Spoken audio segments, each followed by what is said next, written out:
নমস্কাৰ। মানুহৰ হাত চাই যেনেকৈ ভাগ্য জানিব পৰা যায়, তেনেকৈ মানুহৰ নামৰ প্ৰথম আখৰৰ পৰাও জানিব পৰা যায় যে মানুহজন কেনেকুৱা হ'ব।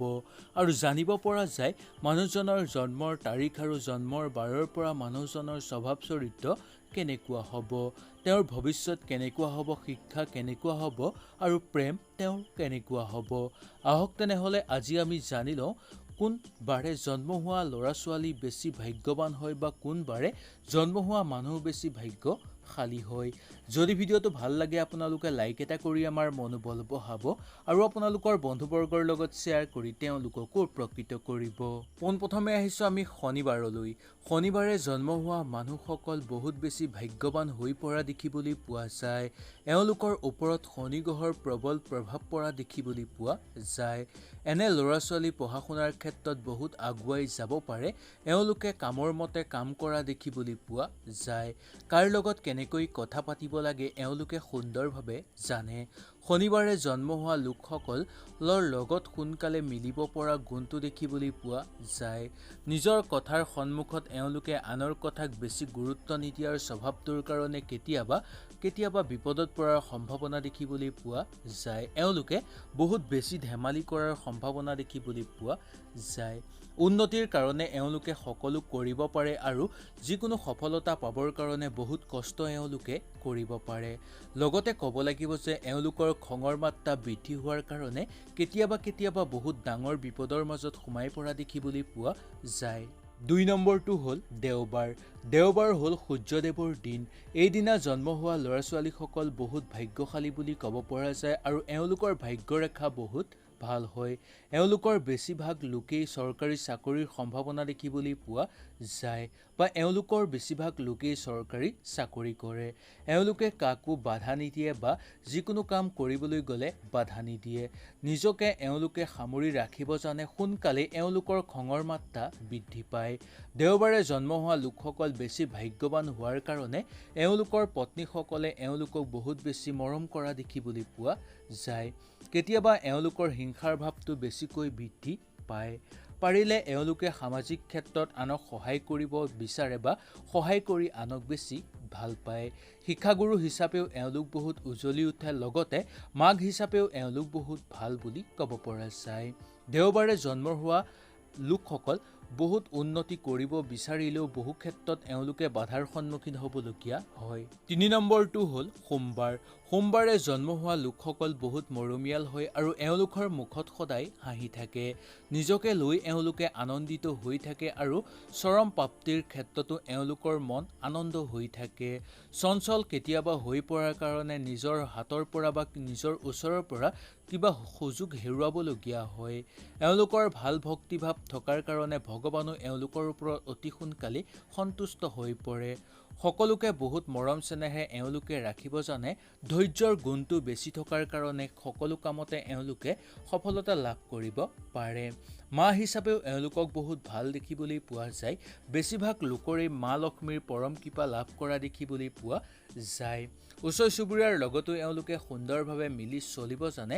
ঠিকা ঠুকলি কৰা লোকসকলে কেতিয়াবা অসুবিধাৰ সন্মুখীন হয় যদিও নিজেই সেই অসুবিধা সমাধান কৰি ল'ব পাৰে। বিয়া বাৰুৰ কাৰণেও সুন্দৰ পতি বা পত্নী এওঁলোকে লাভ কৰা দেখিবলৈ পোৱা যায়। ইয়াৰ পিছৰ বাৰটো হ'ল মঙ্গলবাৰ। মঙ্গলবাৰৰ দিনটো হনুমান দেৱৰ বাৰ বুলি মনা যায়। এইদিনা জন্ম হোৱা লোকসকলৰ স্বভাৱ চৰিত্ৰ অতিকৈ নিকা হয়। এওঁলোকে নিজৰ কথাত সদায় অটল থাকে। কেতিয়াও সেই কথাৰ পৰা আঁতৰি নাহে বা এই কথাৰ পৰা কেতিয়াও তেওঁলোকে আঁতৰি নাযায়। মঙ্গলবাৰে জন্ম হোৱা লোকসকল বহুত বিশ্বাসী হয় আৰু এওঁলোকে কাকো নঠগে আৰু এওঁলোকৰ মুখত সদায় ভাল ভাৱ দেখিবলৈ পোৱা যায়। কাকো কেতিয়াও কঠোৰ বাক্য ব্যৱহাৰ নকৰে আৰু সকলোৰে লগত এওঁলোকে সুন্দৰভাৱে মিলি চলিব জানে। কাৰ লগত কেনেকৈ কথা পাতিব লাগে এওঁলোকে অতিশয় সুন্দৰভাৱে জানে। বিদ্যাৰ্থী হিচাপেও এওঁলোক বহুত আগুৱাই যাব পাৰে। তথাপিও বিদ্যাত কেতিয়াবা অৱহেলা কৰা দেখিবলৈ পোৱা যায়। কাম বিচাৰি থকা লোকসকলৰ কাৰণে বেছিভাগ লোকেই প্ৰাইভেট ছেক্টৰত কাম কৰা দেখিবলৈ পোৱা যায়। খুব কম সংখ্যক লোকেহে চৰকাৰী চাকৰিত নিয়োজিত হোৱা দেখিবলৈ পোৱা যায়। ঘৰতো যদি কিবা ব্যৱসায় আৰম্ভ কৰিব বিচাৰে এওঁলোকে তেতিয়াহ'লে খুব সফলতা লাভ কৰিব পাৰে। ইয়াৰ পিছৰ বাৰটো হ'ল বুধবাৰ। বুধবাৰে জন্ম হোৱা লোকসকল বেছি ধাৰ্মিক মহত্বৰ দেখিবলৈ পোৱা যায়। এওঁলোক অলপ চোকা হয় আৰু এওঁলোকৰ বুদ্ধি বহুত বেছি। সামাজিক ক্ষেত্ৰত এওঁলোকে সুন্দৰভাৱে চলিব জানে আৰু সামাজিকত মান উজ্বলাবলৈ সক্ষম হয়। পৰিয়ালৰ লগতো এটা ভাল সম্বন্ধ স্থাপন কৰিব পাৰে আৰু এওঁলোকে যি কৰিব বিচাৰে সেই কাম কৰি নোহোৱালৈকে মনত শান্তি লাভ কৰিব নোৱাৰে আৰু আনক এওঁলোকে সহায় ভাল কৰাৰ কাৰণে বা আনক এওঁলোকে ভাল সহায় কৰাৰ কাৰণে এওঁলোকক সকলোৱে ভাল পোৱা দেখিবলৈ পোৱা যায়। যিকোনো সিদ্ধান্ত লোৱাৰ ক্ষেত্ৰত এওঁলোকে অকলেই কেতিয়াও সিদ্ধান্ত ল'ব নোৱাৰে। দুই এজনৰ লগত ভালদৰে আলোচনা কৰি লোৱাৰ পিছতে সিদ্ধান্ত লয়। সেইকাৰণে ভৱিষ্যত ক্ষেত্ৰত এওঁলোকে কেতিয়াও ঠগ প্ৰবঞ্চনাৰ কবলত নপৰে। কিন্তু বিশেষকৈ বন্ধুবৰ্গৰ পৰাহে এওঁলোকৰ কেতিয়াবা হতাশ হৈ পৰা দেখিবলৈ পোৱা যায়। চুবুৰীয়াৰ লগত থাকোঁতেও আনন্দময় হিচাপে পাৰ কৰিব পাৰে। ভাই ভনীৰ লগত বেছি মৰম চেনেহ বৃদ্ধি পোৱা দেখিবলৈ পোৱা যায়। ইয়াৰ পিছৰ বাৰটো হ'ল বৃহস্পতিবাৰ। বৃহস্পতিবাৰে জন্ম হোৱা মানুহসকল বহুত সাহসী হয়। যিকোনো সমস্যা নিজেই তেওঁলোকে সমাধান কৰিব পাৰে। যি কৰোঁ বুলি ভাবে তেওঁলোকে সুন্দৰভাৱে কৰিব পাৰে আৰু যিকোনো দুই এটা কাম হাতত ল'লে সেই কাম দুটা সফলতা নোহোৱালৈকে এওঁলোকে সেই কাম দুটাৰ পৰা আঁতৰি নাহে। ধৰ্মময় ক্ষেত্ৰত এওঁলোকৰ বহুত বিশ্বাস দেখিবলৈ পোৱা যায়। সকলোকে এওঁলোকে ভাল চকুৰে চায় আৰু সকলোকে সমান চকুৰে চোৱা দেখিবলৈ পোৱা যায়। যিকোনো ক্ষেত্ৰত এওঁলোকে আগভাগ ল'ব বিচাৰিলে সুন্দৰভাৱে ল'ব পাৰে। সাহস এওঁলোকৰ বৃদ্ধি হোৱাৰ কাৰণে এওঁলোকে ক'তো কিবা কৰিবলৈ একো ভয় নকৰা দেখিবলৈ পোৱা যায়। ব্যৱসায়িক বাণিজ্যৰ ক্ষেত্ৰত এওঁলোক বহুত দূৰ আগুৱাই যাব পাৰে, কিন্তু চাকৰি বাকৰিৰ ক্ষেত্ৰতো এওঁলোকৰ বহুত প্ৰবল যোগ দেখিবলৈ পোৱা যায়।